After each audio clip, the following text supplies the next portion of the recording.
அன்பான நேயர்களே, இப்பொழுது தேமல் படர்தாமரை நோய்க்கான மருத்துவத்தை பார்க்க போகின்றோம். அதற்காக இன்று நாம் எடுத்துக்கொண்ட ஒரு அற்புதமான மூலிகை கரிசலாங்கண்ணி.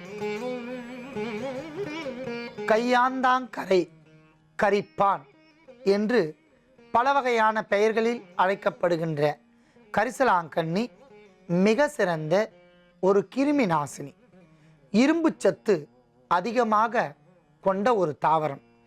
எலும்பு ஒடிதல், உடலில் இரத்த அணுக்கள் குறைதல், கண்களுக்கு ஏற்படுகின்ற பாதிப்பு, முடி வளர்ச்சி, உடலில் இருக்கக்கூடிய பல வகையான சத்து குறைபாடுகள், வைட்டமின் ஏ, பி, 2, சி என்று பல வகைகளில் சொல்லப்பட்ட சத்து குறைபாடு, இரும்பு சத்து, தங்கச்சத்து, அயச்சத்து என்ற பல வகையான சத்து குறைபாடுகளை ஏக மனதாக முழுவதுமாக நீக்கக்கூடிய ஒரு மூலிகை.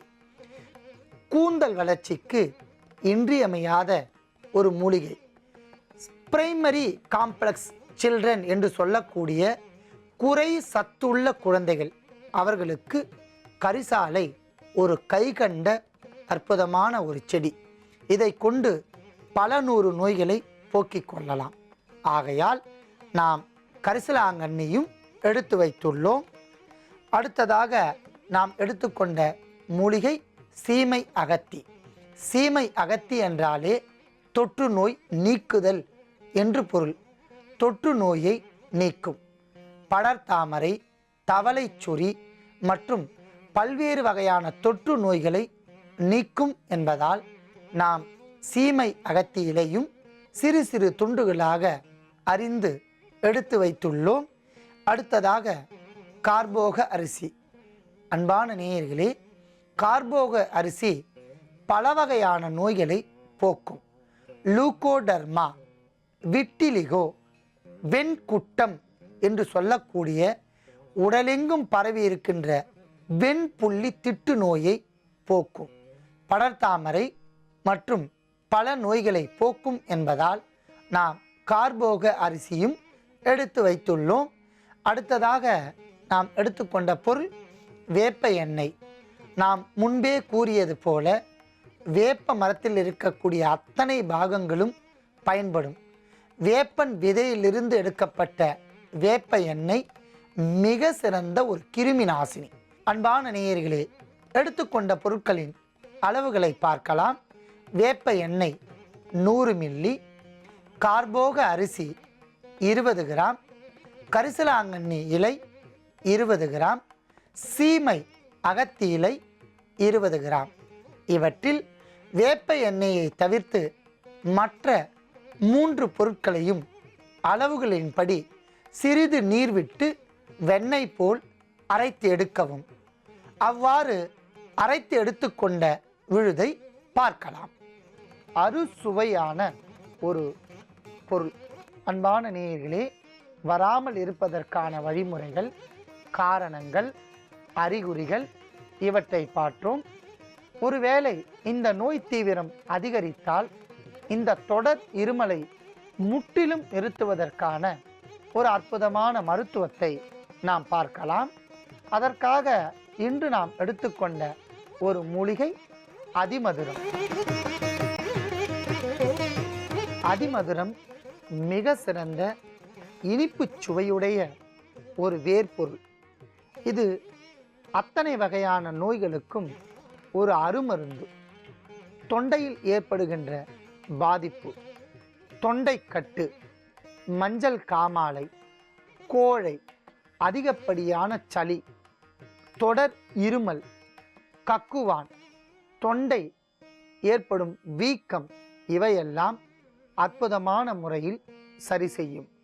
தொண்டையில் ஏற்படும் சிறு சிறு கொப்பளங்கள், நோடியூல்ஸ் என்று பெயர், அந்த சிறு கொப்பளங்களை நீக்கும்.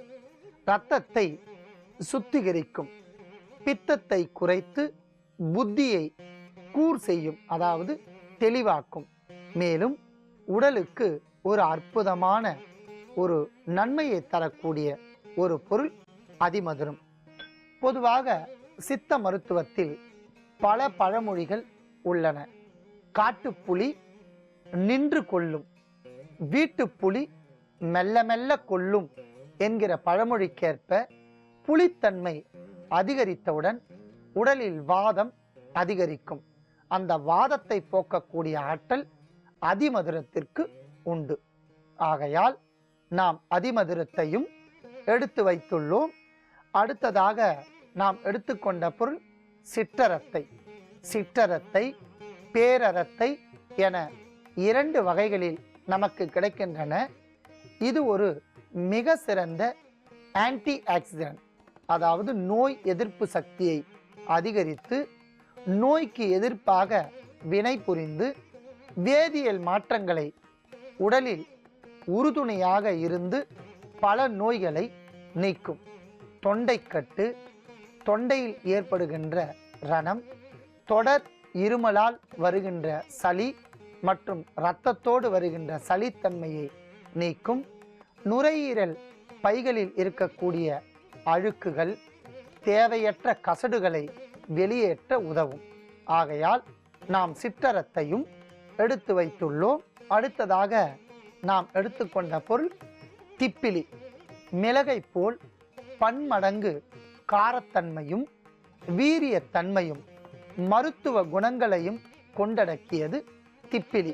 திப்பிலியை நாம் எந்த சாறில் ஊற வைத்து எடுக்கின்றோமோ அந்த சாற்றின் முழுமையான மருத்துவ குணத்தை ஈர்த்து கொண்டு அந்த மருத்துவ குணத்தை அற்புதமாக தரும்.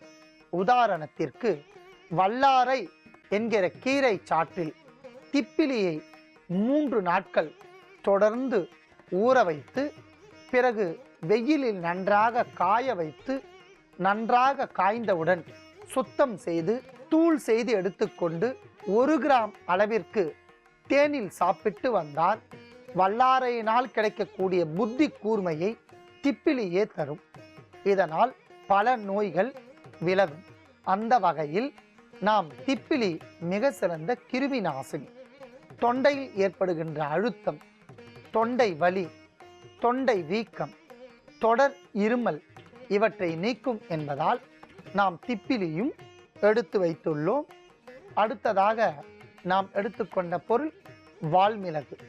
வெள்ளை மிளகு, மிளகு, வால்மிளகு 3 வகைகளில் நமக்கு கிடைக்கின்றன. பெப்பர் என்று ஆங்கிலத்தில் அழைக்கக்கூடிய மிளகு கொடி மிக சிறந்த கிருமி நாசினி. மிளகு கொடியை நம் வீட்டில் வளர்த்தால் பல தொற்று நோய்கள் அண்டாமல் பாதுகாக்கலாம். கொசு தொல்லை ஏற்படாது.